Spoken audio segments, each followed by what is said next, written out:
Salut à tous, c'est Pang de la chaîne, bienvenue sur cette vidéo qui aujourd'hui va parler de limite de l'hypnose et pas forcément limite des trans. Après ce petit séminaire que j'ai pu passer qui était vraiment sympa, je me rends vraiment compte qu'il y a d'énormes confusions qu'on peut faire et que nous autres hypnos, parfois on a un petit peu mené plus ou moins directement parce qu'on n'est pas toujours hyper clair sur ce qu'est l'hypnose et on va dire même de façon plus globale, on a tellement tous des définitions et une perception subjective de ce qu'est une transe ou des phénomènes hypnotiques que c'est hyper compliqué de partager, de théoriser à ce sujet-là, et chaque obédience, école, et même, on pourrait même dire, chaque personne va pouvoir le définir, le ressentir, le percevoir de façon différente. Ce qui fait que il y a des moments, c'est un chouïa compliqué pour capter ce que peut être une limite de la discipline, capter ce qu'on peut faire avec des éléments de cette discipline. Et là-dessus, moi, plus j'avance, plus je tente de cadrer la sémantique que j'exploite dans une dynamique spécifique. Et ça me permet un petit peu de me dire, ok, l'hypnose c'est plutôt ça, mais la transe c'est ça, la suggestion c'est ça, si on prend les éléments de base. Euh, Après, tout ce qui est ressenti d'une transe et ou une phénoménologie perçue comme une double réalité, c'est-à-dire que les gens vont se dire, ouais, c'est un truc de fou quand ils le regardent, mais toi, quand tu le vis en interne, c'est quelque chose de très simple, naturel, et vu que ça l'est, c'est logique. Euh, c'est un peu ça que je voudrais partager. Donc, je rappelle, l'hypnose, pour moi, est une discipline. Et vraiment, j'insiste sur c'est une discipline. Donc, c'est un cadre. C'est un cadre dans lequel on va exploiter la transe, qui est une communication entre le conscient et le subconscient diminuant le facteur de jugement, pour obtenir la capacité de sélectionner une idée, qui dès lors devient une suggestion, et que l'état de transe ouvre une augmentation de la suggestibilité. D'accord? Ce qui ne veut pas dire que la résultante de ma suggestion soit nécessairement OK. Ce qui ne veut pas dire non plus que dans cet état, c'est simplement dans un sens. C'est-à-dire, j'ai, que ce soit en hétéro-hypnose ou en auto-hypnose, une intention qui va devenir une suggestion et j'aurai une résultante de mon subconscient vis-à-vis de ça, sachant que mon subconscient peut dire j'ai pas envie, ça me plaît pas, ça correspond pas à mes croyances, ça correspond pas à mes valeurs, ça correspond pas à mon histoire, ça correspond pas à mes émotions. Ok. Donc, l'hypnose est factuellement limitée, de par le cadre qu'on utilise. Une hypnose de scène ou de rue va être ultra limitée par rapport à des notions psycho. Néanmoins, va être ouvert par rapport à, et je reviens sur ce mot-là parce que nous on l'a utilisé pendant ces quelques jours, une double réalité. Vous savez, comme en magie, je fais faire une chose à quelqu'un qu'il fait naturellement, facilement, mais la perception que les autres vont avoir est extraordinaire, incroyable. Il vient de lever le bras alors que on a l'impression que ceci, cela, ou il est en train de jouer un rôle alors qu'en fait, dans l'exercice donné, pour la personne, c'est logique, mais la perception du spectateur démultiplie le côté un peu magique de la situation, même si il y a transe et suggestion et juste une réponse à une suggestion. Donc le cadre dans lequel on va exploiter va limiter notre système. Dans la thérapie psycho, dans l'accompagnement psycho, on va être à un moment ou à un autre limité, ne serait-ce que par la logique psycho. Si on fait éventuellement une thérapie un peu plus spirituelle slash ésotérique avec l'hypnose, donc dans un travail de suggestion, pour suggérer, et là je reviens vraiment sur la notion de base, c'est l'exploitation d'une transe pour créer de la suggestion. Après, qu'elle soit spirituelle, symbolique, réelle, biologique, c'est-à-dire quand je dis biologique, c'est-à-dire physiologique, pour calmer de la douleur, là on serait plutôt dans l'hypnose médicale. Ok, ça sera juste limité à ces notions-là.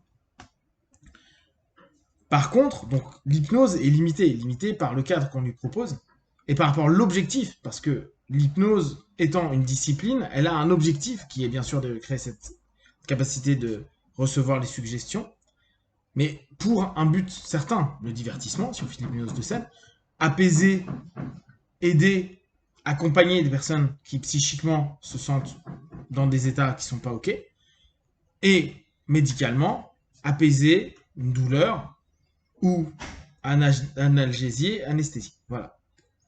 Éventuellement, un travail plus spirituel avec l'hypnose, si il y a une notion qui peut être thérapeutique ou et de découverte. Ok. Là-dessus, on a un cadre avec des limites de ce qu'on peut faire, de ce qu'on peut obtenir. Alors, bien sûr, il y a des exceptions qui dépassent ces limites, mais globalement, 90% des hypnos ont des résultats qui sont assez proches sur les mêmes types de pathologies, sur le même type de problématiques. À la limite, qu'importe le cheminement qu'on va prendre, on a des résultats qui sont assez convenables dans cette discipline. Maintenant, ce qui est limité dans la discipline hypnose peut moins l'être dans l'exploitation de la transe. La transe, elle, ouvre un ensemble d'éléments qui emmènent dans d'autres cadres à des choses intéressantes. Hier, j'avais une remarque qui était super intéressante sur YouTube où le questionnement était autour de savoir qu'est-ce que penserait l'hypnose ou comment on verrait l'hypnose de la notion et de la logique de on n'est ni notre corps ni nos pensées. Et l'hypnose s'en bat les couilles en fait, s'en fout. Parce que l'hypnose étant une discipline qui a un objectif précis, bah, par essence, c'est pas un travail spirituel dans la notion vraiment recherche de soi, ésotérique, ou mais c'est même pas éso, c'est vraiment un cheminement interne. On pourrait dire oui, mais l'auto-hypnose, c'en est une. Non, l'auto-hypnose, il y a toujours un objectif derrière. Et ça va être rarement l'objectif de devenir de la non-pensée ou du non-corps. Ça, vaut mieux aller dans un autre type de transe qu'on va retrouver dans des méditations, qu'on va retrouver dans certains rituels X ou Y, mais qui ne serait pas de l'hypnose.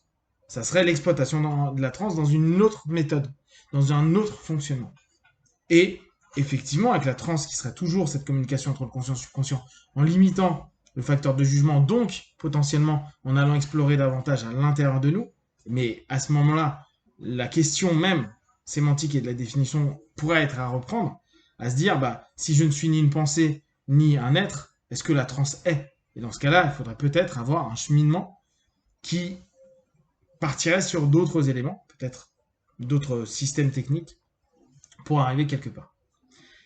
La transe, elle, donc, quand on l'utilise dans le sport, quand on l'utilise dans même des notions de développement personnel, là, dans la notion première, l'exemple que je vous donnais juste avant, de développement spirituel, va être assez différent de la démarche qu'on va mettre en place dans un cheminement hypnose.